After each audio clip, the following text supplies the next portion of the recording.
se retrouve pour une nouvelle vidéo où je vais vous montrer comment utiliser le Version Manager, qui est une nouvelle fonctionnalité de la mise à jour 1.0 proposée par Weberge, et bien évidemment fonctionnelle sur nos services ptérodactyles, où je vous mettrai le lien dans la description. En effet, on a rajouté il y a très peu de temps l'add-on Version Manager, et aujourd'hui je vais vous montrer comment l'utiliser correctement. Pour ce faire, on peut retrouver en haut notre menu, où avant de commencer n'importe quelle manipulation, on va aller dans le File Manager, et on va voir que mon serveur est complètement vierge, j'ai juste un serveur.property. On va aller dans la partie version, ce qui nous intéresse le plus, et là aujourd'hui, moi je vais installer Vanilla 1.17, parce que mon Minecraft est déjà lancé en 1.17. On va installer, on va faire oui, installer. Donc là on voit que notre version s'est bien installée, on peut aller dans le File Manager et on va voir voilà, que le serveur.jar 41 MB a été installé il y a quelques minutes. On va aller dans la console et il n'y a plus qu'à faire Start.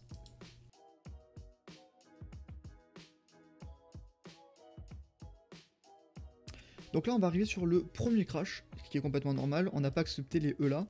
Pour que le serveur démarre, vous êtes obligé d'accepter les ELA de Minecraft, donc on va faire j'accepte.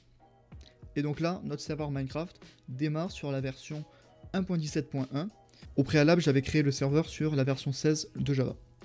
Maintenant, on va attendre que le serveur démarre et on se retrouve en jeu pour vous montrer qu'on est bien sur la 1.17.1. Donc là, actuellement, notre serveur tourne sur la version Minecraft 1.17.1. Mais admettons, on veut mettre notre serveur Minecraft sur la version 1.7.10 par exemple, une version au pif. Je vais vous montrer comment faire pour éviter tout problème.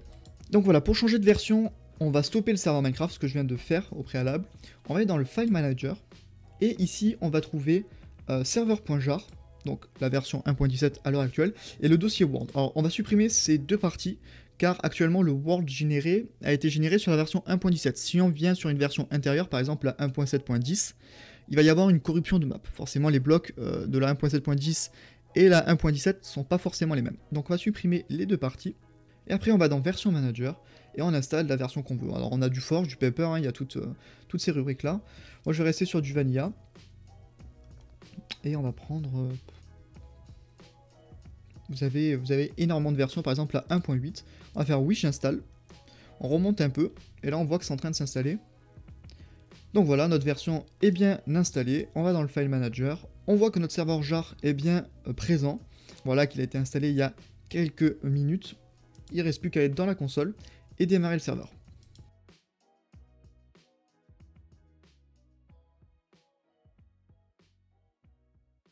Et donc voilà, notre serveur Minecraft a bien démarré et on voit qu'il est sur une version 1.18, donc tout fonctionne très bien. J'espère que cette vidéo vous aura été utile et moi je vous dis à bientôt pour de nouvelles vidéos. Allez, ciao tout le monde.